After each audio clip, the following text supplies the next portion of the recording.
શહેરને smart city બનાવવાના ભાગરૂપે વડોદરા મહાનગરપાલિકા દ્વારા લાખોની માતબર રકમ ખર્ચીને શહેરના વિવિધ તળાવોનું બ્યુટિફિકેશન તો કરવામાં આવ્યું, પરંતુ ત્યાં કોઈપણ પ્રકારની જાળવણી કે સુરક્ષા વ્યવસ્થા ન હોવાના કારણે આ તળાવોની દુર્દશા જોવા મળી રહી છે।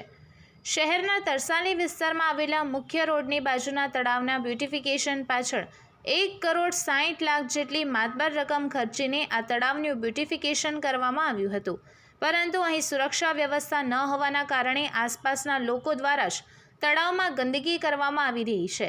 તો બીજી તરફ અહીં વોકર્સ માટે બનાવવામાં આવેલા તળાવ ફરતે જગ્યાએ વોકર્સ માટે બેસવા જે બાકડા મૂકવામાં આવે છે તે પણ તૂટેલી હાલતમાં જોવા મળી રહ્યા છે। સાથે સાથે અહીં આસપાસના વોકિંગ એરિયામાં દારૂની પોટલીઓ અને ગ્લાસ જોવા મળી રહ્યા છે, જેના કારણે મહિલાઓ કે યુવતીઓ અહીં વોકિંગ માટે આવતા ખચકાય છે।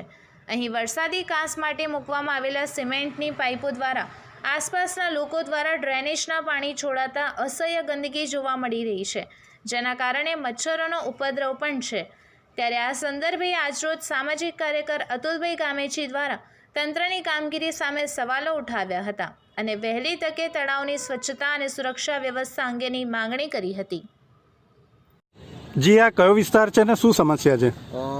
આ વડોદરા શહેરનો તરસાલી વિસ્તાર છે અને આ તરસાલી વિસ્તારના તળાવની આપણે દુર્દશા જોઈ શકીએ છીએ કે આ તળાવની અંદર પુષ્કળ પ્રમાણમાં ગંદકી છે। પ્લાસ્ટિકની થેલીઓથી માંડીને ધાર્મિક ગોટાથી માંડીને તમામ વસ્તુ અહીંયા નાખવામાં આવી છે।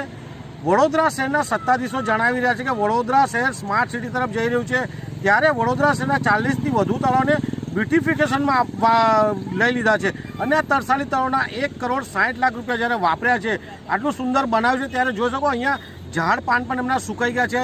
સાથે સાથે આ વિસ્તારમાં જે વોકવે બનાવ્યો છે, ચાલવા માટેનો જે રસ્તો બનાવ્યો છે, ત્યાં બાકડા મૂકવામાં છે, બાકડા પણ તૂટી ગયા છે। જોવા જઈએ તો અસંખ્ય દારૂની પોટલીઓ અહીં પડી છે, એટલે અહીંયા મહિલાઓ આવતા પણ વિચાર કરી રહી છે, લોકો નાગરિકો આવતા નથી।